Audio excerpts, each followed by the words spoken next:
Hi, everybody. Welcome back to the Bottle Stories podcast. Another episode of One Sip and One Question. Today's question: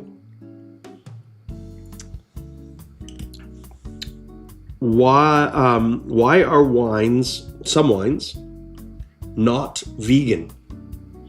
Well, one of the processes during making wine is called filtering and fining. And so often you fine with egg whites. Correct.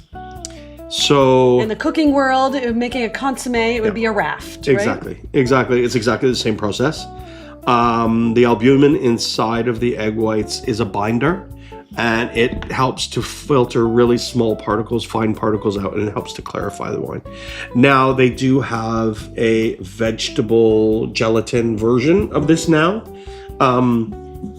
So you'll find a lot of wines, especially New World, are vegan.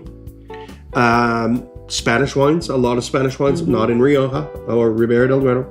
Sometimes they stick to their traditions. There are a lot of Ribera del Duero wines that are vegan, but there are also some that are not. Rioja almost always is not. Will it say it on the bottle? It will say it on the bottle. So 99% of the time, I don't know that they have to put it.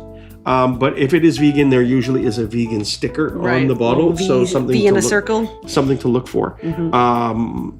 There is a lot of wines in the shop that are labeled vegan. And then you have other wines that won't say they are or they aren't, but you also, if you know the winemaking process, like this guy, they don't filter. So they don't need to use the egg whites because there's no fining. So it doesn't matter.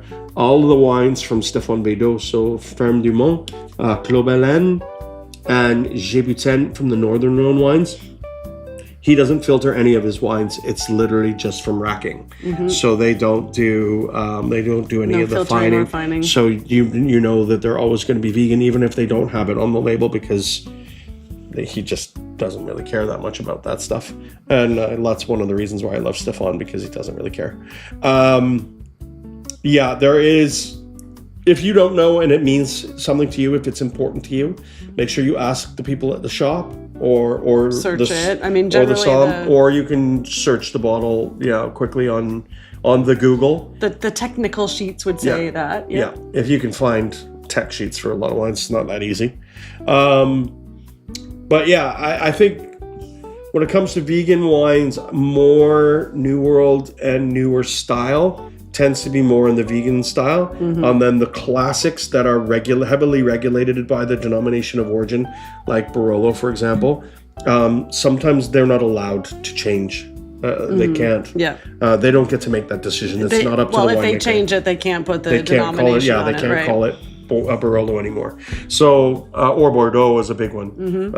Most Bordeaux wines are still classically fine with egg white. If you want that denomination, you kind of have to play by their rules.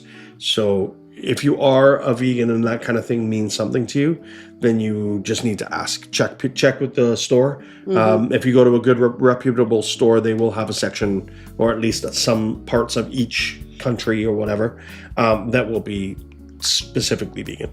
So that will help. So if the wine is, say, cloudy, because some wines are cloudy, does that mean it wasn't filtered or fined? It can be that, and you hope that it's that.